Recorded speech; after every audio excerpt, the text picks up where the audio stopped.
ರಾಜಕೀಯದಲ್ಲಿ ಶಾಶ್ವತ ಶತ್ರುಗಳೂ ಇಲ್ಲ, ಶಾಶ್ವತ ಮಿತ್ರರೂ ಇಲ್ಲ ಅಂತಾರೆ. ಆದರೆ ಅದೇ ರಾಜಕೀಯದಲ್ಲಿ ಅತಿಯಾದ ನಂಬಿಕೆ ದೊಡ್ಡ ಉರುಳಾಗುತ್ತಾ? ಸದ್ಯ ಕರ್ನಾಟಕ ರಾಜಕೀಯದಲ್ಲಿ ಕೇಳಿ ಬರ್ತಾ ಇರುವ ಅತಿ ದೊಡ್ಡ ಪ್ರಶ್ನೆ ಇದು. ಒಂದು ಕಾಲದಲ್ಲಿ ಮಂಡ್ಯದ ಹೆಣ್ಣು ಮಗಳಾಗಿ ಸ್ವಾಭಿಮಾನದ ಸಂಕೇತವಾಗಿ ಅಬ್ಬರಿಸಿದ್ದ ಸುಮಲತಾ ಅಂಬರೀಶ್ ಅವರು ಈಗ ಸದ್ದಿಲ್ಲದೆ ಕಣ್ಮರೆಯಾಗಿದ್ದಾರಾ? ಬಿಜೆಪಿಯನ್ನ ನಂಬಿ ತಮ್ಮ ರಾಜಕೀಯ ಜೀವನವನ್ನೇ ಸುಮಲತಾ ಅವರು ಕಳೆದುಕೊಂಡ್ರಾ? ಲೋಕಸಭಾ ಚುನಾವಣೆಯ ಸಂದರ್ಭದಲ್ಲಿ ನಿಮಗೆ ಉತ್ತಮ ಸ್ಥಾನಮಾನವನ್ನ ಕೊಡ್ತೀವಿ ಎಂದು ಮಾತು ಕೊಟ್ಟಿದ್ದ ಬಿಜೆಪಿ ನಾಯಕರು ಈಗ ಸುಮಲತಾ ಅವರನ್ನ ಕಡೆಗಣಿಸಿದ್ರ? ಜೆಡಿಎಸ್ ಮತ್ತು ಬಿಜೆಪಿ ಮೈತ್ರಿಯ ನಡುವೆ ಸುಮಲತಾ ಅವರ ರಾಜಕೀಯ ಭವಿಷ್ಯ ಸಂಪೂರ್ಣವಾಗಿ ಮುಳುಗಿ ಹೋಗಿದ್ಯಾ? ಎಲ್ಲಿಯವರೆಗೆ ಈ ಮೈತ್ರಿ ಇರುತ್ತೋ ಅಲ್ಲಿಯವರೆಗೆ ಸುಮಲತಾ ಅವರಿಗೆ ರಾಜಕೀಯ ಭವಿಷ್ಯವೇ ಇಲ್ಲ ಅನ್ನೋದು ನಿಜನಾ? ಇಡೀ ರಾಜ್ಯ ರಾಜಕೀಯದಲ್ಲಿ ಸುಮಲತಾ ಅವರ ಮುಂದಿನ ಹೆಜ್ಜೆಯ ಬಗ್ಗೆ ದೊಡ್ಡ ಚರ್ಚೆ ಶುರುವಾಗಿದೆ. ಹಾಗಾದರೆ ಸುಮಲತಾ ಅವರಿಗೆ ನಿಜವಾಗಿಯೂ ದ್ರೋಹವಾಯ್ತಾ? ಇದರ ಹಿಂದಿರುವ ಅಸಲಿ ರಾಜಕೀಯ ಆಟವೇನು? ರಾಜ್ಯ ರಾಜಕೀಯದಿಂದ ಸುಮಲತಾ ನಾಪತ್ತೆಯಾಗಿದ್ದು ಯಾಕೆ? ಇದರ ಬಗ್ಗೆನೇ ಒಂದು ವಿಶೇಷ ವರದಿ ಇದೆ, ಬನ್ನಿ ನೋಡ್ತಾ ಹೋಗೋಣ.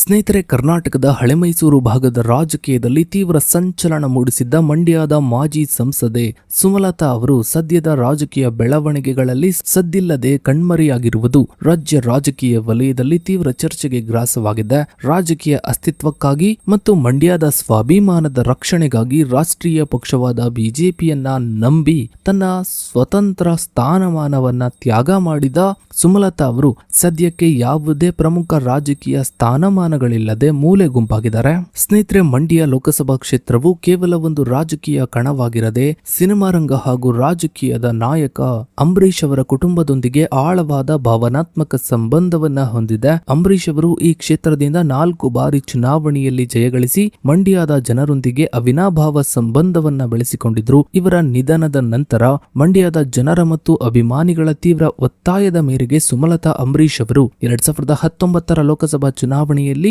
ಕಣಕ್ಕಿಳಿಯಲು ನಿರ್ಧರಿಸಿದರು. ಈ ಸಂದರ್ಭದಲ್ಲಿ ಕಾಂಗ್ರೆಸ್ ಮತ್ತು ಜೆಡಿಎಸ್ ಮೈತ್ರಿ ಸರ್ಕಾರವಿದ್ದರೂ ಜೆಡಿಎಸ್ ಮುಖಂಡ ಎಚ್.ಡಿ. ಕುಮಾರಸ್ವಾಮಿಯವರು ತಮ್ಮ ಮಗ ನಿಖಿಲ್ ಕುಮಾರಸ್ವಾಮಿಯವರನ್ನ ಕಣಕ್ಕಿಳಿಸಿ ಈ ಚುನಾವಣೆಯನ್ನು ಅತ್ಯಂತ ಪ್ರತಿಷ್ಠೆಯಾಗಿ ತೆಗೆದುಕೊಂಡಿದ್ರು. ತೀವ್ರ ವೈಯಕ್ತಿಕ ವಾಗ್ದಾಳಿಗಳು ಮತ್ತು ಸವಾಲುಗಳ ನಡುವೆಯೂ ಸ್ವಾಭಿಮಾನದ ಹೆಸರಿನಲ್ಲಿ ಹೋರಾಡಿದ ಸುಮಲತಾ ಅವರಿಗೆ ಬಿಜೆಪಿ ಬಾಹ್ಯ ಬೆಂಬಲವನ್ನ ನೀಡಿತು ಮತ್ತು ಕಾಂಗ್ರೆಸ್ನ ಒಂದು ಬಣವು ಪರೋಕ್ಷವಾಗಿ ಸಹಕರಿಸಿತು. ಫಲಿತಾಂಶವಾಗಿ ಸುಮಲತಾ ಅವರು 1.25 ಲಕ್ಷಕ್ಕೂ ಅಧಿಕ ಮತಗಳ ಭಾರಿ ಅಂತರದಿಂದ ಜಯಗಳಿಸಿ ಇತಿಹಾಸವನ್ನ ನಿರ್ಮಿಸಿದ್ರು.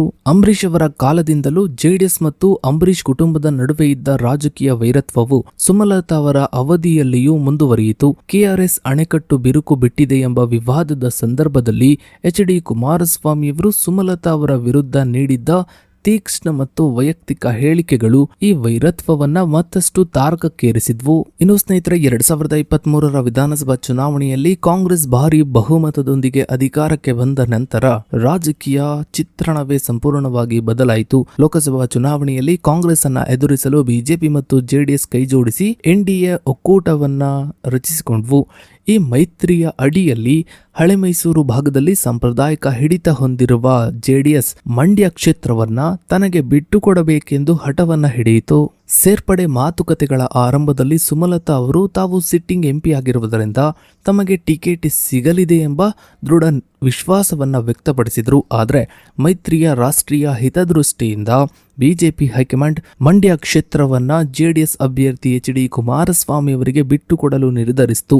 ಈ ಸಂದರ್ಭದಲ್ಲಿ ಬಿಜೆಪಿ ನಾಯಕತ್ವವು ಸುಮಲತಾ ಅವರಿಗೆ ಗೌರವಾನ್ವಿತ ನಿರ್ಗಮನವನ್ನ ಕಲ್ಪಿಸಲು ಮೈಸೂರು, ಬೆಂಗಳೂರು ಉತ್ತರ ಅಥವಾ ಚಿಕ್ಕಬಳ್ಳಾಪುರ ಲೋಕಸಭಾ ಕ್ಷೇತ್ರಗಳಿಂದ ಕಣಕ್ಕಿಳಿಯುವಂತೆ ಪರ್ಯಾಯ ಆಫರ್ಗಳನ್ನ ನೀಡಿತ್ತು ಅನ್ನುವಂತಹ ಸುದ್ದಿ ಕೂಡ ಹರಿದಾಡಿತ್ತು. ಆದ್ರೆ ಇದು ಎಷ್ಟು ನಿಜ ಅನ್ನೋದು ಇನ್ನೂ ಕೂಡ ಗೊತ್ತಿಲ್ಲ.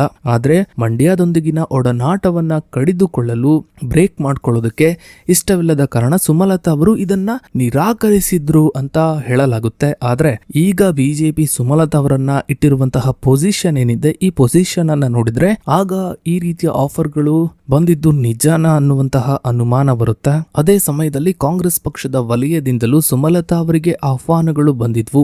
ಆದ್ರೆ ಈ ಹಿಂದೆ ಹಿರಿಯ ಕಾಂಗ್ರೆಸ್ ನಾಯಕರೊಬ್ಬರು ಕಾಂಗ್ರೆಸ್ ಪಕ್ಷಕ್ಕೆ ಸುಮಲತಾ ಅವರ ಅಗತ್ಯ ಹಿಂದೆಯೂ ಇರಲಿಲ್ಲ, ಇಂದು ಇಲ್ಲ ಮುಂದೆಯೂ ಕೂಡ ಇರುವುದಿಲ್ಲ ಎಂದು ನೀಡಿದ ಹೇಳಿಕೆಗಳು ಇವರ ಸ್ವಾಭಿಮಾನಕ್ಕೆ ಧಕ್ಕೆಯನ್ನ ತಂದಿದ್ವು. ಈ ಕಾರಣದಿಂದ ಇವರು ಕಾಂಗ್ರೆಸ್ ಸೇರುವ ನಿರ್ಧಾರವನ್ನ ಕೈಬಿಟ್ಟು ಪ್ರಧಾನಿ ನರೇಂದ್ರ ಮೋದಿ ಅವರ ನಾಯಕತ್ವಕ್ಕೆ ಮಾರು ಹೋಗಿ ಅಧಿಕೃತವಾಗಿ ಬಿಜೆಪಿಯನ್ನ ಸೇರ್ಕೊಂಡ್ರು. ಇನ್ನು ಸ್ನೇಹಿತರೆ, ಸುಮಲತಾ ಅವರು ಮಂಡ್ಯ ಕ್ಷೇತ್ರವನ್ನ ತ್ಯಾಗ ಮಾಡಿ ಮೈತ್ರಿಕೂಟದ ಅಭ್ಯರ್ಥಿ ಕುಮಾರಸ್ವಾಮಿ ಅವರನ್ನ ಬೆಂಬಲಿಸಲು ಒಪ್ಪಿದಾಗ ಬಿಜೆಪಿಯ ರಾಜ್ಯ ಘಟಕದ ಅಧ್ಯಕ್ಷ BY ವಿಜೇಂದ್ರ ಅವರು ಇವರ ನಿವಾಸಕ್ಕೆ ಅಂದ್ರೆ ಮನೆಗೆ ಭೇಟಿ ನೀಡಿ ಇವರ ಭವಿಷ್ಯ ಉಜ್ವಲವಾಗಿದೆ ಎಂಬ ಭರವಸೆಯನ್ನ ನೀಡಿದ್ರು. ಪಕ್ಷವು ಇವರನ್ನ ಕರ್ನಾಟಕ ವಿಧಾನ ಪರಿಷತ್ MLC ಅಥವಾ ರಾಜ್ಯಸಭೆಯ ಮೂಲಕ ಸಂಸತ್ತಿಗೆ ಕಳುಹಿಸಿ ಸೂಕ್ತ ಪುನರ್ವಸತಿಯನ್ನ ಕಲ್ಪಿಸಲಿದೆ ಎಂಬ ಆಶ್ವಾಸನೆಯನ್ನ ನೀಡಲಾಗಿತ್ತು. ಆದರೆ ರಾಜಕೀಯದಲ್ಲಿ ಭರವಸೆಗಳಿಗಿಂತ ತಳಮಟ್ಟದ ಸಂಘಟನಾತ್ಮಕ ಅವಶ್ಯಕತೆಗಳೇ ಹೆಚ್ಚು ಪ್ರಭಾವವನ್ನ ಬೀರುತ್ತವೆ ಎಂಬುದಕ್ಕೆ 2026ರ ಇತ್ತೀಚಿನ ರಾಜ್ಯಸಭಾ ಚುನಾವಣೆಯ ಬೆಳವಣಿಗೆಗಳೇ ಸಾಕ್ಷಿಯಾಗಿವೆ. ಮಾಜಿ ಮುಖ್ಯಮಂತ್ರಿ DV ಸದಾನಂದಗೌಡ ಹಾಗೂ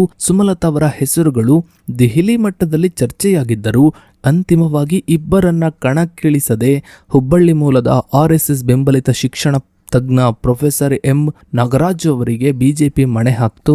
ಇನ್ನು ಸ್ನೇಹಿತರೆ, ರಾಜ್ಯಸಭೆಯ ಟಿಕೆಟ್ ಕೈತಪ್ಪಿದ ತಕ್ಷಣ ಸುಮಲತಾ ಅವರ ಸ್ವಾಭಿಮಾನಿಗಳು, ಅಭಿಮಾನಿಗಳು ಮತ್ತು ಬೆಂಬಲಿಗ ವಲಯದಲ್ಲಿ ತೀವ್ರ ಆಕ್ರೋಶದ ವಾತಾವರಣ ಸೃಷ್ಟಿಯಾಗಿದೆ. ಸುಮಲತಾ ಅವರ ಆಪ್ತರು ಬಿಜೆಪಿ ನಾಯಕತ್ವದ ವಿರುದ್ಧ ಬಹಿರಂಗವಾಗಿ ಕಿಡಿಕಾರಿದ್ದಾರೆ. ಲೋಕಸಭಾ ಚುನಾವಣೆಯ ಸಂದರ್ಭದಲ್ಲಿ ಕಾಂಗ್ರೆಸ್ ಪಕ್ಷದಿಂದ ಭರ್ಜರಿ ಆಫರ್ಗಳು ಬಂದಿದ್ದರೂ ಸ್ವಾಭಿಮಾನಕ್ಕೆ ಆದ್ಯತೆಯನ್ನ ನೀಡಿ ಬಿಜೆಪಿಯ ನಾಯಕತ್ವವನ್ನ ನಂಬಿದ ನಾಯಕಿಗೆ ಪಕ್ಷವು ತೀವ್ರ ಅನ್ಯಾಯ ಮಾಡಿದೆ ಎಂದು ಇವರು ಆರೋಪಿಸಿದ್ದಾರೆ. ರಾಜ್ಯ ರಾಜಕೀಯದಲ್ಲಿ ತೀವ್ರ ಸಂಚಲನ ಮೂಡಿಸಿರುವ ಈ ವಿದ್ಯಮಾನಗಳು ಕಾಂಗ್ರೆಸ್ ಪಕ್ಷವು ಬಿಜೆಪಿ ಮತ್ತು JDS ಮೈತ್ರಿಕೂಟದ ವಿರುದ್ಧ ಅಸ್ತ್ರವನ್ನಾಗಿ ಬಳಸಿಕೊಳ್ಳಲು ಮುಂದಾಗಿದೆ. ಕಾಂಗ್ರೆಸ್ ನಾಯಕರಾದ ರವಿಕುಮಾರ್ ಗಾಣಿಗ ಮತ್ತು M ಲಕ್ಷ್ಮಣ್ ಅವರು ಜಂಟಿಯಾಗಿ ಬಿಜೆಪಿ ವಿರುದ್ಧ ಹರಿಹಾರಿದ್ದಾರೆ. ಹಳೆ ಮೈಸೂರು ಭಾಗದಲ್ಲಿ ಒಕ್ಕಲಿಗ ಮತ್ತು ಸ್ವಾಭಿಮಾನಿ ನಾಯಕರನ್ನ ಬಿಜೆಪಿ ವ್ಯವಸ್ಥಿತವಾಗಿ ಮೂಲೆಗುಂಪು ಮಾಡುತ್ತಿದೆ ಎಂಬ ಆರೋಪವನ್ನ ಇವರು ಮಾಡುತ್ತಿದ್ದಾರೆ. ಇನ್ನು JDS ಪಕ್ಷದ ನಾಯಕತ್ವವನ್ನ ಸಮಾಧಾನಪಡಿಸಲು ಬಿಜೆಪಿಯು ಸುಮಲತಾ ಅವರ ಹಿತಾಸಕ್ತಿಗಳನ್ನ ಬಲಿ ನೀಡಿದೆ ಎಂಬ ಚರ್ಚೆಯು ಜಿಲ್ಲೆಯ ಜನಸಾಮಾನ್ಯರ ಮಧ್ಯ ಗಂಭೀರವಾಗಿ ನಡೆಯುತ್ತಿದೆ. ಇನ್ನು ಸ್ನೇಹಿತರೆ, ಬಹಳ ಮುಖ್ಯವಾಗಿ ಬಿಜೆಪಿ JDS ಮೈತ್ರಿ ಮುರಿದು ಬೀಳುವವರೆಗೆ ಸುಮಲತಾ ಅವರಿಗೆ ರಾಜಕೀಯ ಭವಿಷ್ಯವೇ ಇಲ್ಲ ಎಂಬ ವಿಶ್ಲೇಷಣೆಗಳಿಗೆ ಪ್ರಮುಖ ಕಾರಣಗಳು ಕೂಡ ಇವೆ. ಮೊದಲನೇದಾಗಿ ಸ್ಥಳೀಯ ಹಿಡಿತ ಮತ್ತು JDSನ ಪ್ರಾಬಲ್ಯ. ಮಂಡ್ಯ ಜಿಲ್ಲೆಯಲ್ಲಿ ಪ್ರಸ್ತುತ JDS ಶಕ್ತಿಯುತವಾಗಿದೆ ಮತ್ತು HD ಕುಮಾರಸ್ವಾಮಿಯವರು ಮಂಡ್ಯ ಲೋಕಸಭಾ ಸಂಸದರಾಗಿ ಮತ್ತು ಕೇಂದ್ರ ಮಂತ್ರಿಗಳಾಗಿ ಜಿಲ್ಲೆಯ ರಾಜಕಾರಣವನ್ನ ಸಂಪೂರ್ಣವಾಗಿ ನಿಯಂತ್ರಿಸ್ತಾ ಇದ್ದಾರೆ. ಮೈತ್ರಿ ಇರುವವರೆಗೂ ಮಂಡ್ಯ ಜಿಲ್ಲೆಯ ಸಾರ್ವಜನಿಕ ಸಮಾರಂಭಗಳಲ್ಲಿ ಮತ್ತು ಜಿಲ್ಲೆಯ ಪ್ರಮುಖ ರಾಜಕೀಯ ನಿರ್ಧಾರಗಳಲ್ಲಿ ಸುಮಲತಾ ಅವರ ಹಸ್ತಕ್ಷೇಪವನ್ನ JDS ಎಂದಿಗೂ ಕೂಡ ಸಹಿಸುವುದಿಲ್ಲ. ಒಟ್ಟಾರೆಯಾಗಿ ಸುಮಲತಾ ಅವರು ತಮ್ಮ ಕೈಯಾರೆ ತಮ್ಮ ರಾಜಕೀಯ ಜೀವನವನ್ನ ಹಾಳು ಮಾಡಿಕೊಂಡಿದ್ದಾರೆ ಎಂಬ ಬಗ್ಗೆ ತುಂಬಾ ದೊಡ್ಡ ಚರ್ಚೆಗಳು ಕೂಡ ನಡೀತಾ ಇವೆ. ಸೊ ಇದಾಗಿತ್ತು ಸ್ನೇಹಿತರೆ ಇವತ್ತಿನ ಈ ಒಂದು ವಿಡಿಯೋದ ಬಗ್ಗೆ ನಿಮ್ಮ ಅನಿಸಿಕೆ ಅಭಿಪ್ರಾಯಗಳನ್ನು ತಪ್ಪದೆ ಕಮೆಂಟ್ ಸೆಕ್ಷನ್ ಅಲ್ಲಿ ಕಮೆಂಟ್ ಮಾಡಿ. ಹಾಗೆ ವಿಡಿಯೋಗೊಂದು ಲೈಕ್ ಮಾಡ್ತಾ ವಿಡಿಯೋನ ಆದಷ್ಟು ಎಲ್ಲ ಕಡೆ ಶೇರ್ ಮಾಡಿ. ನೀವೇನು ನಮ್ಮ ಚಾನಲ್ಗೆ ಸಬ್ಸ್ಕ್ರೈಬ್ ಆಗಿಲ್ಲ ಅಂದರೆ ಕೆಳಗಡೆ ಕಾಣ್ತಾ ಇರೋ ಸಬ್ಸ್ಕ್ರೈಬ್ ಬಟನ್ನ ಕ್ಲಿಕ್ ಮಾಡಿ. ಹಾಗೆ ಪಕ್ಕದಲ್ಲಿ ಕಾಣೋ ಬೆಲ್ ಐಕಾನ್ ಕೂಡ ಕ್ಲಿಕ್ ಮಾಡಿ. ಥ್ಯಾಂಕ್ಸ್.